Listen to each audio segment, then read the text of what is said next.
Good morning. Welcome to today's edition of the Daily Hizuk. We want to just dedicate it for Refuah Shelema for Tinoket Bat Rachel and Yehoshua ben Miriam. Refuah Shelema Be'ezat Hashem. Something unbelievable in this week's parasha. Right before the giving of the Torah on Har Sinai, there's a discussion between Moshe Rabbeinu and Hashem. Hashem sends the Moshe Rabbeinu to go to the people and to prep them and to talk to them about what's coming up in the giving of the Torah. And Moshe Rabbeinu comes back and reports to Hashem what the people said. Now, it's important to note that of course Hashem knows.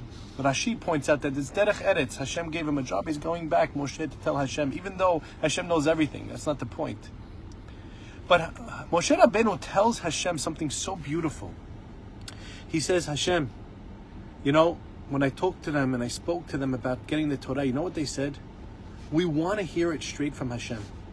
And Rashi says that there's no comparison between hearing something from the king or hearing something from the messenger of the king. And what's so important for us in this message is that the desire of the Jewish people was burning for them to connect to Hashem. Even though it didn't work out at the end, we know that they couldn't hear more than the first 2 commandments from Hashem himself. It was too much for them. But that's not the ikar of what Hashem's looking for. Hashem's looking to see what's the desire of the person. Rahmana li babae. When we try to do something, even if sometimes we're not successful, the Hizuk is that Hashem knows what we wanted to do. In fact, the Torah tells us, it's brought down in Masechet Berachot. It says, Ulechoshvei shemo, those who think of Hashem, who want to do, and I believe it's Rabbi Helbo, I don't remember who says this statement in the Gemara, right in the first perek, in the first chapter of Masechet Berachot. He says, Kol anyone who wants to do a mitzvah and he's unable to do it for reasons that are beyond his control, the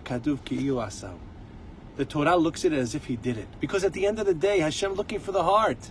If Hashem knows you want to do something, you couldn't do it, that's not in your control what you can and cannot do. If I want to go do a mitzvah and a snowstorm stops me from doing it, that's not my fault. I did the best I could.